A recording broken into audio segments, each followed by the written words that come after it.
For the Pelicans to get back in their series against the Thunder, big changes need to happen. And in today's show, I'm going to give you the inside scoop on what worries the Oklahoma City Thunder. It's a crossover episode of Locked On Pelicans. Let's go.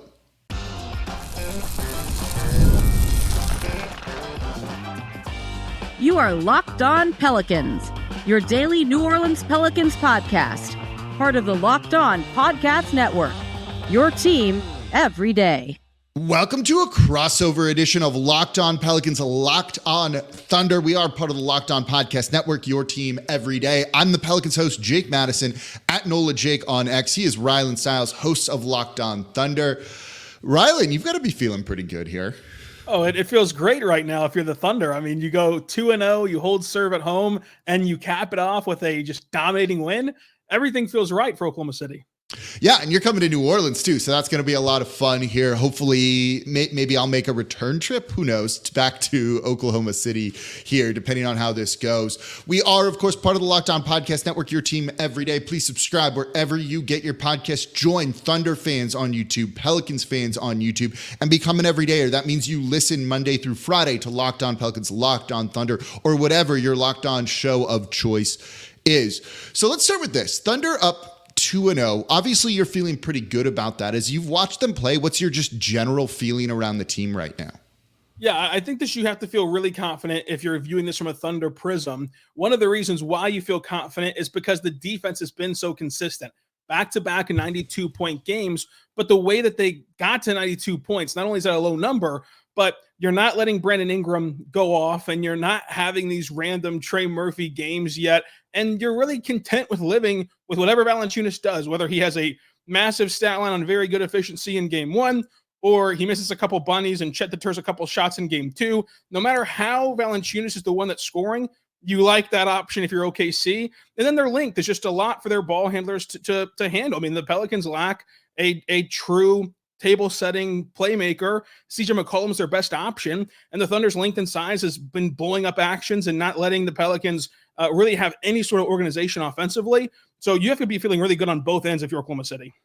You mentioned Brandon Ingram here, right? Because that's a huge focal point of this from the Pelicans side of things, and his just straight up struggles. He was non-existent in the first half of game two. You said them not letting him get anything. Is that Lou Dort and his defense, or is that also on Brandon Ingram, do you think, too?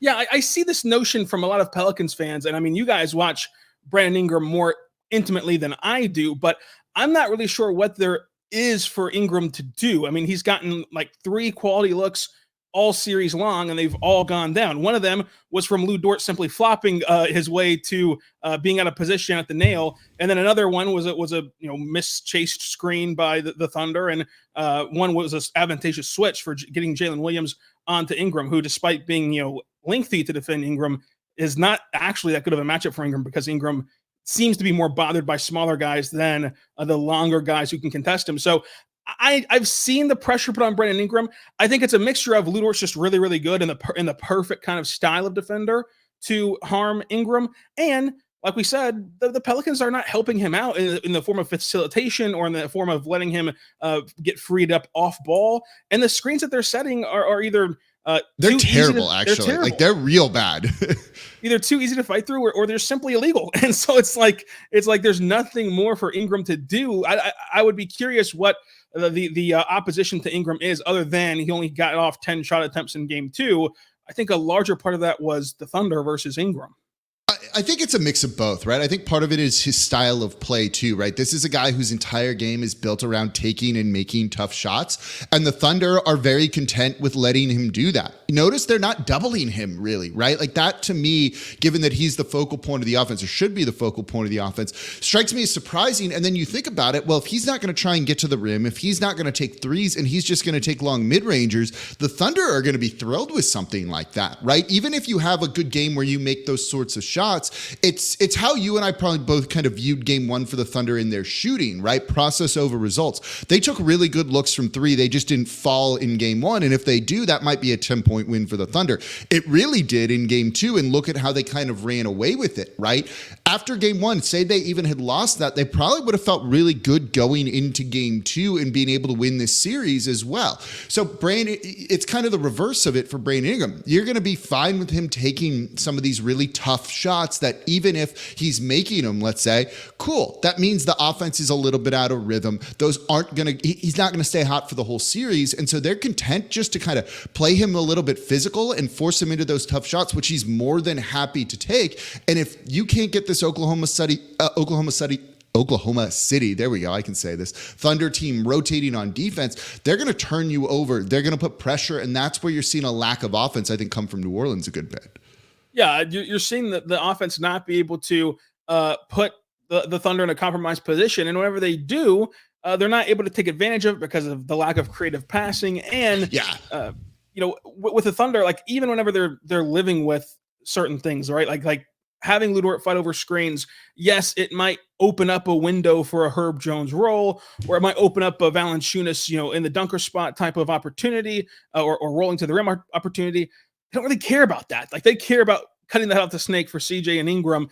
And if you don't have tough shot makers against the Thunder, and you want to boil this down to hitting tough twos, going back and forth, the Thunder have the toughest, 2-point maker in the NBA in SGA. Like he is the very best at it. And so the Thunder will win that style of fight as they did on Sunday if it's predicated on defense. And then, like you said, if the shots are falling on Wednesday, it's going to be a blowout win for OKC. And that's been the story all year long. Like for as much as we talk about the playoffs and the atmosphere changes and the game changes, so far through 2 playoff games for the Thunder, it won't stay this way, but so far it's been the same story as the regular season.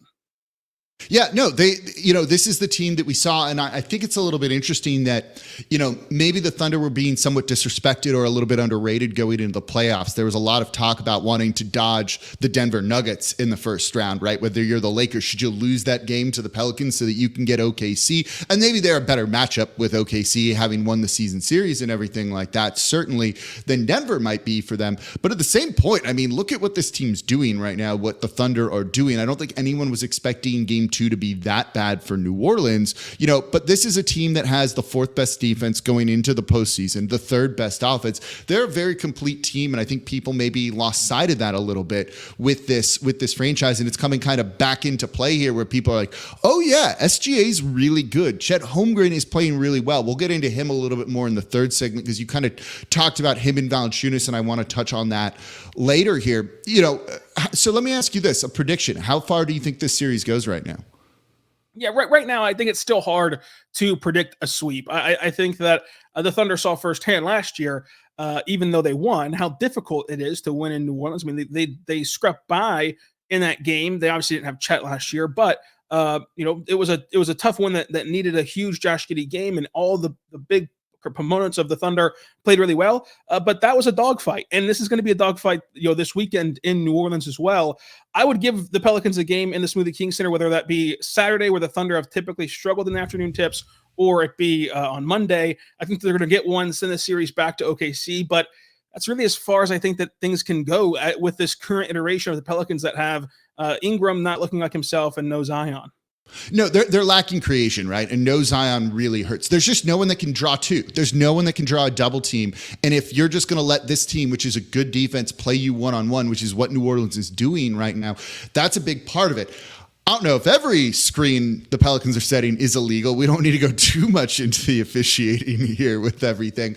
But one of the things on the screen setting, Ingram's not even waiting for them either. And that's partially why they're getting some of those illegal screen calls, is he sees someone coming and he wants to start his move, whether he's a little rattled or whatever. And then he gets that defender running into a guy that's not yet set, not yet planted. And they're going to call some of those as illegal screens, even if head coach Willie Green thinks there's some flopping going on with that. So just, I don't know, being a little bit more settled might go a long way. And maybe even though New Orleans is not a good home team this year, just being at home maybe calms you down a little bit, settles you down a little bit. And that could make a pretty big difference, I think, and help New Orleans maybe get back into this series. So coming up next, you want to talk about the Pelicans defense and what the heck they're doing. And I am more than happy to explain it because I don't know if there's a solution to this. That's coming up here next in a crossover episode of Locked On Pelicans, Locked On Thunder. Today's episode of Locked On Pelicans, Locked On Thunder is brought to you by Nissan. Are you the kind of driver that likes to push things a little further? Ever wonder what adventure could be around the next corner? Our friends at Nissan have a lineup of SUVs with the capabilities to take your adventure to the next level. There's a 2024 Nissan Rogue, which is perfect for city drives and great escapes. And with class-exclusive Google built in, it's your always updating assistant to call on for almost anything. So gone are the days of plugging in your phone. Google Assistant, Google Maps, Google Play Store are all built right into the 12.3-inch HD touchscreen infotainment system. The 2024 Rogue is the perfect midsize crossover for your next adventure. There's also the 2024 Nissan Armada, which is going to change what you expect from a full-size SUV. Picture a rugged 4x4 that can seat up to 8 in first-class luxury and style, tow bigger and explore further with the 2024 Nissan Armada. Take the Nissan Rogue, the Nissan Armada, or the Nissan Pathfinder and shop nissanusa.com for your next big adventure. Today's episode of Locked On Pelicans, Locked On Thunder is also presented to you by our sponsor, BetterHelp. You know, sometimes we all need the opportunity to get something off of our chest. Big or small, certain things can really start to get to you, and it's important to let that out, especially to someone who's unbiased in your life. So today, I want to say how I really feel about something. You might even be thinking about the same thing. I think the fans of both teams are going to be thinking about this. Officiating. Right? Is it good? Is it bad? It's a little inconsistent in this series, but maybe consistent everywhere else. Or maybe you're just tired of opposing fans complaining about it when they've gotten blown out. That's a very valid thing too. So getting things off your chest can be important, and therapy can be different for everybody. And most of us have bigger problems than our favorite sports teams, but it's important to get things off your chest every once in a while. So if you're thinking of starting therapy, give BetterHelp a try. It's entirely online, designed to be flexible and suited to your schedule. Visit BetterHelp.com/LockedOnNBA to get 10% off your first month. That's BetterHelp, HELP.com/LockedOnNBA. And thank you for making Locked On Pelicans, Locked On Thunder your first listen today and every day. We're here Monday through Friday. We're covering everything you want to know about your favorite team. There's a Locked On show for everybody, but also we've got a couple of national shows. And if you're tired of listening to Fox Sports, ESPN yell at you all day long, make the switch to Locked On Sports Today, a free 24/7 sports streaming channel programmed for you every day to bring you the biggest stories without all of that screaming. Locked On Sports Today is going to bring you the can't miss analysis, opinions, and news streaming 24/7 on YouTube or the free Amazon Fire TV channels app. Part of the Locked On Podcast Network, your team every day. There's playoff basketball. There's the NFL draft. Get caught up on all of it over at the Locked On Sports Today channel. All right, Rylan, you want to talk some defense in the Pelicans here? Because you got some thoughts. I do. I have many thoughts, and I want to admit that this is what I think makes Locked On special, is the willingness to admit this. I don't want to judge Willie Green off of 2 games, watching him very intimately. I think that my overall opinion of Willie Green coming into this season was very positive, so I don't want these 2 games to detract from what I used to think about Willie Green. But watching these 2 games, it's just head-scratching. Number one, going back to the illegal screens for a minute, you and I, no matter how many times we watch these 2 teams and pod about these teams, do not know more than NBA coaches, but even we understood. I always say that on the show, right? Like, it's really easy to come in and be like, I'm better than this. No, they have so much more info and they know so much more than we do. Like, it's worth mentioning. Yes, they know way more than we do. One of the things that they absolutely know, which is why I don't really understand who to put the blame on the illegal screen, category, is that Ludor is the best illegal screen drawer in the NBA, and he consistently leads the NBA in offensive fouls drawn. And it's based off of, to kind of boil it down to a very simple tactic of just attacking the outside hip. And if you're coming up to the set of screen, if either your ball handler does not let the screen get set and get, of course, set to place the screen, or your screener's a little too open, a little too lazy, whenever a guy Lou Dort's size is barreling into your back hip, it's going to stumble you. It's going to make it look to the official in real time, who's got to observe so many different things, like it was absolutely an illegal screen. And to an extent, it is. That's how you draw illegal screens. That's how illegal screens happen, is by the ball handler being too rushed. So I refuse to believe Willie Green has not preached that message to this Pelicans team about Lou Dort and about this Thunder team. So, do you put that on the players? Do you put that on him? That's the first and foremost thing of just how this team has looked a little ill-prepared, and it could be just simply they're gassed, they're shorthanded, and they're playing on the road. So that's like really good insight just on how to attack the screens and knowing your guy in Lou Dort, right? Like that's truly like the power of Locked On right here with what you just said. That was awesome. In terms of like preparation, so yes, right? Like there are, we don't actually know more than coaches and things like that. Although, man, there's been a couple times this season with Willie Green when I'm like, maybe I actually do, like to the point where like I admitted I don't know as much. And he has, there's moments when I'm like, yeah, no, that's like completely wrong. And I don't know what's going on there. And so the lack of preparation in this series is actually kind of shocking. And Jonas Valanciunas said it after game 2, right? He's like, they were more physical than we were, and we weren't prepared for that. We weren't expecting that. And after going through game 1, where that defense, particularly from Lou Dort, was insanely physical. And Brandon Ingram even said after game 1, let him be physical with me. I'll be ready for it, right? To have a player on your team be like, oh yeah, we weren't expecting them to be that physical is just kind of like, what? Like, what are we doing here? Right? Like, that is genuinely shocking to me and something that I'm talking about on my Friday episode as well for Locked On. So it's like, I don't know, man. Like, I wish I had an answer to that. And trust me, we're the talking heads. We're supposed to have answers for this sort of thing. And I don't have one on kind of them being unprepared for this series, it feels like. Yeah. And then the second thing I think that Willie Green will catch a lot of heat for this series is another conversation I think is multi-layered and one that you need to help us with here.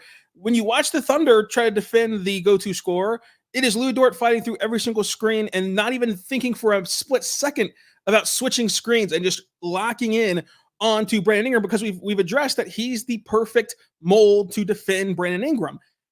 Whenever you look at the opposite side of the floor, the perfect mold to defend Shai, the only guy who has consistently found success against him in his life of being a number 1 30-point per game scorer has been Herb Jones. And yet there's plays, Jake, where Josh Giddey is setting a screen and Larry Nance is switching on the Shai, and Herb is just content with falling back to Josh Giddey. And I don't want to say anything negative about Josh Giddey. There's no negative about what Lou Dort does either, but you're willing to live with Trey Murphy, Josh Giddey, Herb Jones, these type of guys beating you offensively, then you are willing to live with just Shai getting whatever he wants, which he gets whenever you switch Nance on him and Valanciunas on him.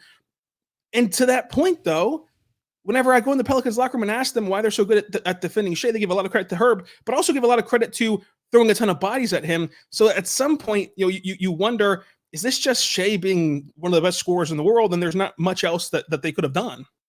Yeah, so I think this is kind of one of those problems without a solution, though I think you'll see some big adjustments in game 3 for this. And this is something that I talked about when I did my live post-game show after game 2. And you and I were texting about this during the game. Like, your text to me, I'll read it out here because this is what the hosts do here, right? You said, Pels have to stop switching with have to in all caps here.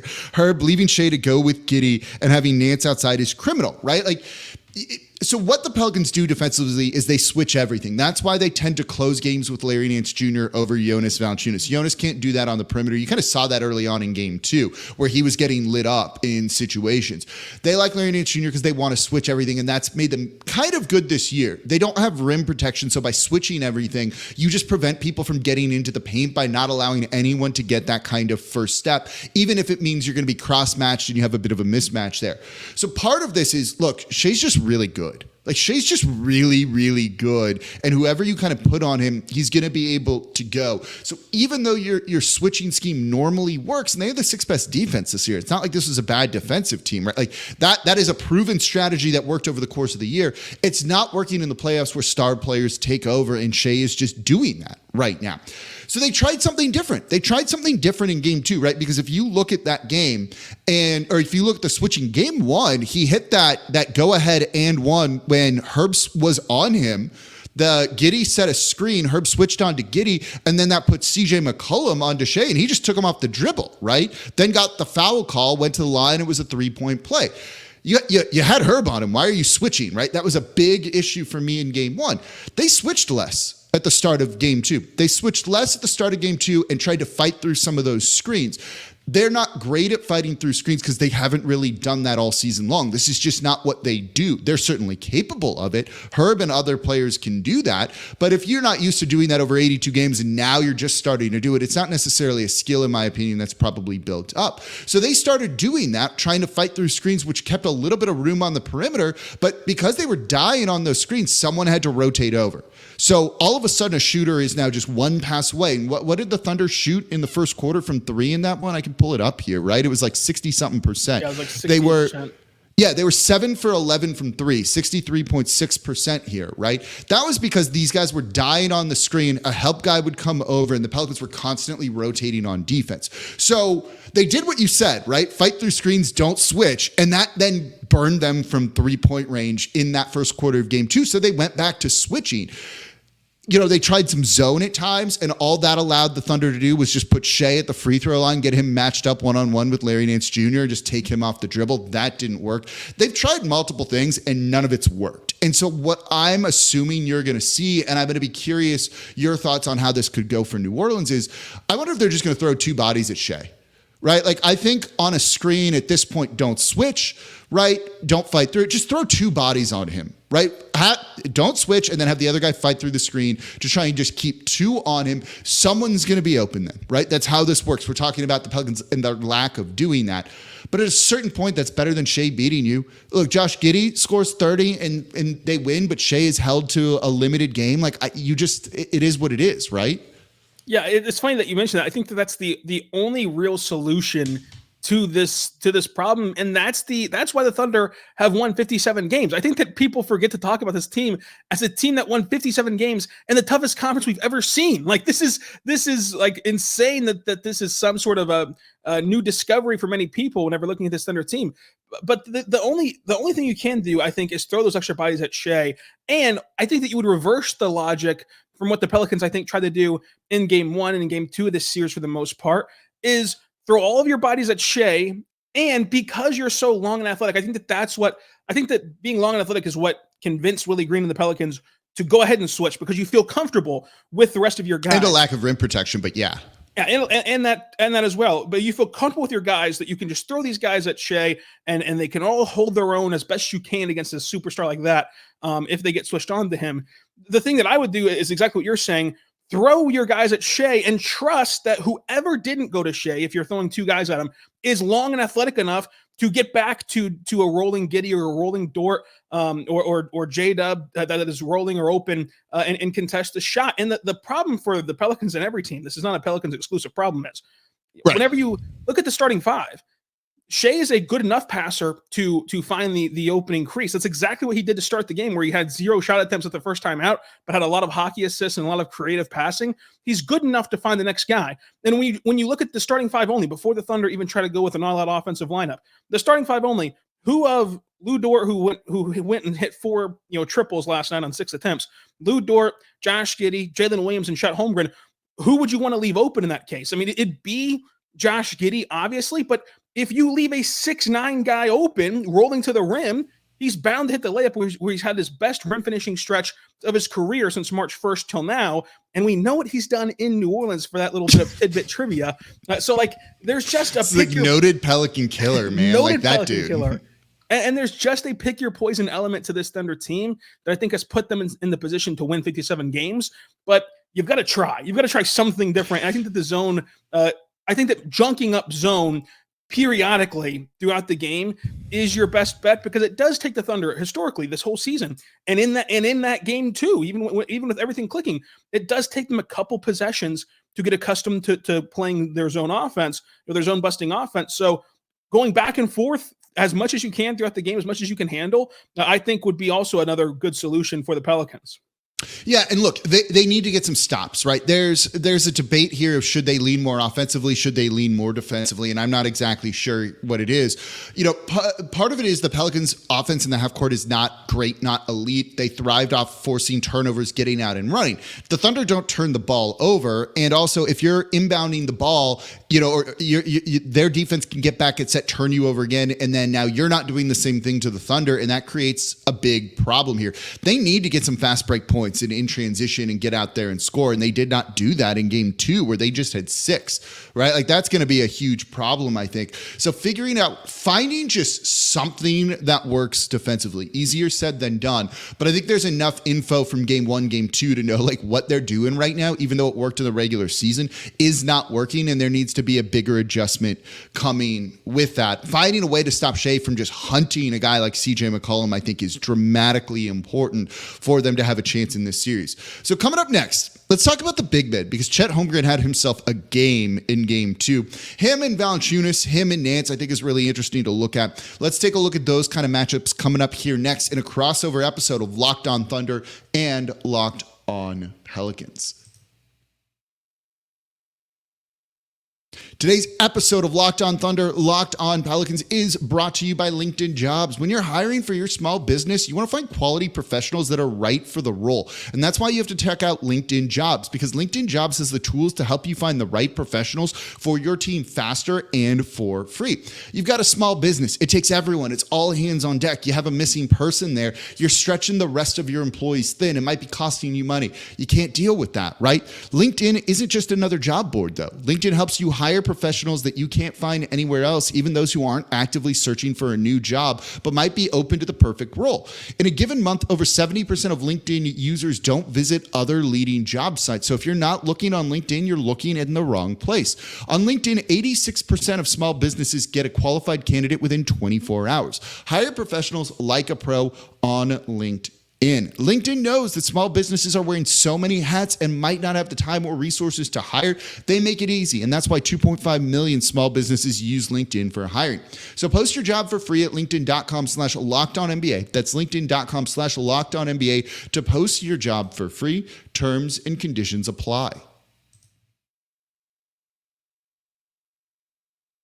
Thank you for making Locked On Thunder, Locked On Pelicans your first listen today and every day. We are here Monday through Friday, part of the Locked On Podcast Network, your team every day. Subscribe wherever you get your podcasts. Tell your friends about Locked On Thunder, Locked On Pelicans. Get them clued into what's going on. It's the postseason. One of these teams is going to be in the offseason soon, and we're going to be looking towards that. We cover it all here as part of the Locked On Podcast Network, your team every day.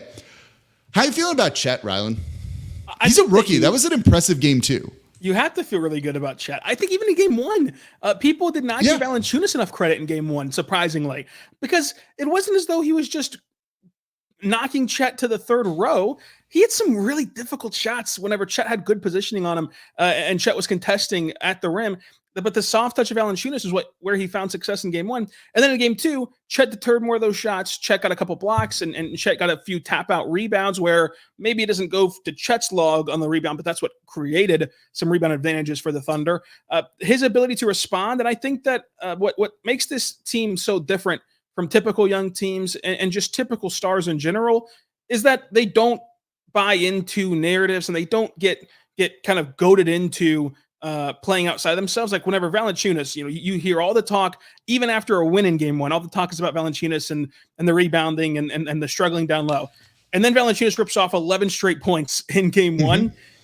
You easily could have, as a competitor, just tried to take it upon yourself to go make a statement and play outside of yourself and really press the issue. Same with SGA, who didn't have an MVP caliber game on Sunday and then does on Wednesday, but they let it happen through the flow of the game, which I think was so impressive and so important for these two teams. But for Chet specifically, I don't think that Valanciunas can guard Chet. Like, I think that there's just no shot. He can't. I think that's pretty obvious, right? Like, that was a big concern of mine going into this series. The center position has been a problem for New Orleans. Like, I get that a lot of people are just simply like literally looking at the two people and looking at Valanciunas and being bulkier than Chet is and being like, oh, Valanciunas can take him, or he can't guard him, or whatever it might be. That simply hasn't been the case this series, right? Like, Chet has won that matchup easily, I think.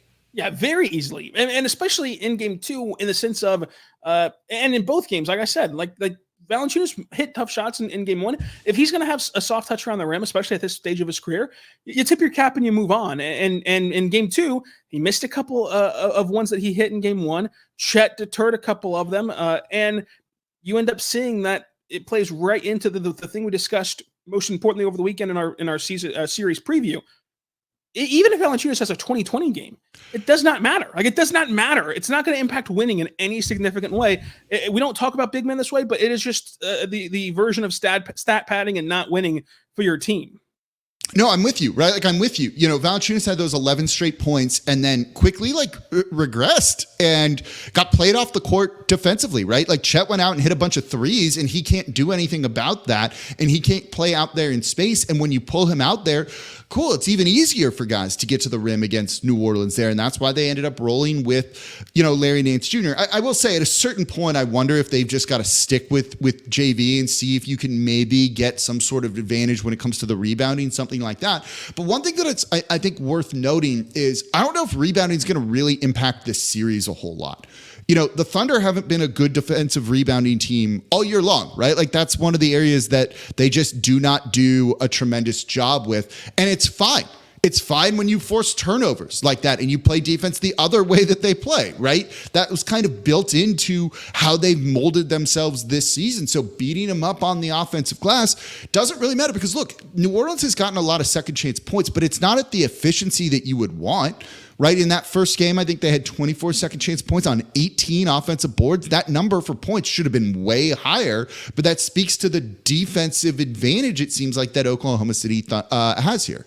Yeah, that's been their entire MO this season. Yeah, they're gonna turn you over, and what I would look at at point one, and it's not as simple as this, but for the sake of podcast, let's make it this simple. The Pelicans, whenever you net out the second chance points, were a plus 13. Whenever you net out the fast break points, the Thunder were a plus 13. So at that point, at that point it's even. You've counteracted the biggest advantage the Pelicans have, and then you have every other advantage. You have the shooting advantage, you have the shot making advantage, you have the defensive advantage, you have every other advantage that there is. So if you can just get out and run, as the Thunder have all year long, then you're going to be fine, and you're going to negate that weakness. And even if you can't get out and run, you're still able to give away one flaw, because I would look around the NBA, as we said last Saturday, even the almighty Celtics all the way down to the Pistons, like, they all have flaws, some larger than others. The Thunder's flaws are really boiled down to two. Even the biggest critics of the Thunder can only muster up rebounding and inexperience. And one of those issues, like, that's not even fixable. Like, you cannot just get older in one calendar year. And the other issue is, like, yeah, okay, they're a bad rebounding team, but many other teams have more than two issues, or at least two. So, like, no team's perfect. You're never going to create a perfect roster ever. So, like, this is just a disadvantage the Thunder have to work around, and they have, to the tune of 57 wins and a 2-0 series lead. Yeah, no, like, they know that they're at a disadvantage with that, so they've kind of just built around it, and with that in mind, right? And it's not just this thing they're like, oh, that's our fatal flaw here. Like, yeah, it's a disadvantage, but if everything else is going well, like, you're going to be fine with it, and that's what I think you're seeing from this Thunder team in this series, and it's actually pretty impressive overall. You know, I've come away with a lot more respect for this team. I had a lot of respect for him anyway. SGA is one of my favorite players to watch, but watching them in this series, just how well executed everything has impressed me. And man, Chet plays tougher than he looks, right? It looks like a stick, don't get me wrong, but he there's more strength to him, I think, than people realize. Brandon Ingram tried to, like, initiate contact on him, and he didn't move at all. It maybe would have been different with Zion Williamson, but that's not the case in the series, and that's not the reality, so it doesn't end up mattering right now that, you know, if the Pelicans aren't going to play, in Willie Green's words, with force, with aggression, right? I don't know. It's an uphill battle. You know, I think the optimists for the Pelicans can look at it of, like, OKC won at home. That's what they're supposed to do, right? The series doesn't start until someone wins on the road. But there isn't a ton, and this sounds very pessimistic, but it's the reality of the situation. There isn't a ton that makes you think New Orleans is going to be able to kind of flip this around going into Game 3, I don't think. Yeah, I don't really know what you would grasp at to feel confident. I mean, whenever the biggest takeaway that I could find is maybe as you collapse in the paint to try to stop Valanciunas, maybe he can fire it out to Trey Murphy, and Trey Murphy can hit 10 threes. When you're counting on that, like, that's a good formula to win one game. But Trey Murphy's not going to hit 10 threes 4 times in a row. He's not going to win. He's not going to hit 10 threes in a game before the Thunder win 3 more, win 2 more to win the series. So there's just not that much hope around the Pelicans team. And it sucks, because I do think that Zion, especially the way that he played on that Tuesday playing game against the Lakers, would have dramatically changed things. Obviously, that's a kind of does statement, but not getting to see that as a basketball fan does suck. But you're right. I think that the Pelicans fan base wouldn't be feeling as bad, or in my opinion, they wouldn't be feeling as bad if people just talked about the Thunder team the way that they deserve to be talked about. Like there's no shame in losing to this team. Like a big part of it's that, like that's kind of the narrative aspect of this, right? Like people forgot how good this team was. People forgot how good the Thunder were. Doesn't mean New Orleans should be this bad in a series against them. Don't get me wrong with that, right? And they've looked bad. But people forgot about this. All of it was that talk of should the Lakers tank? Everyone wants to avoid Denver. The Thunder are a better matchup than Denver. Like, yeah, no. And clearly the Thunder have a lot to prove with it, and it's leading to this. But look, you also have to play the games for a reason. We've seen crazier things. And who knows if coming back to New Orleans allows them to make some of these adjustments to maybe get back in this series. Because as we talked about, there's things they can do to defend Shai a little bit easier. And maybe Brandon Ingram breaks out of the slump he's in, gets aggressive, starts attacking a little bit more, and is ready for Lou Dort's physical style of defense. If they can do that, who knows what the series is going to look like come Monday. But Saturday, it's going to be an uphill climb for New Orleans, but I think they're going to be up for the challenge. So I'm excited to watch the game. I'm excited for you to be here in New Orleans. We're going to hang out at some point. I know, go get drinks, dinner, all of the stuff here in New Orleans. So it's going to be a lot of fun. Any final words on this one?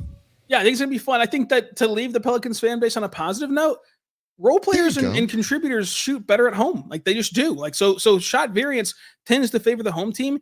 You've had two just awful shooting nights and nearly won a game.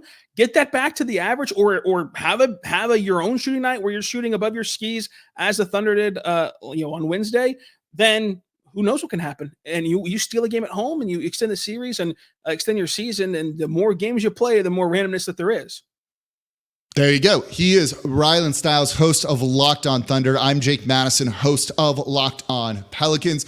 Make your second listen Locked On NBA. It's going to cover everything about all the other games going on around the association as well. Appreciate you all listening. Please subscribe to Locked On Thunder. Subscribe to Locked On Pelicans. We are part of the Locked On Podcast Network, your team every day.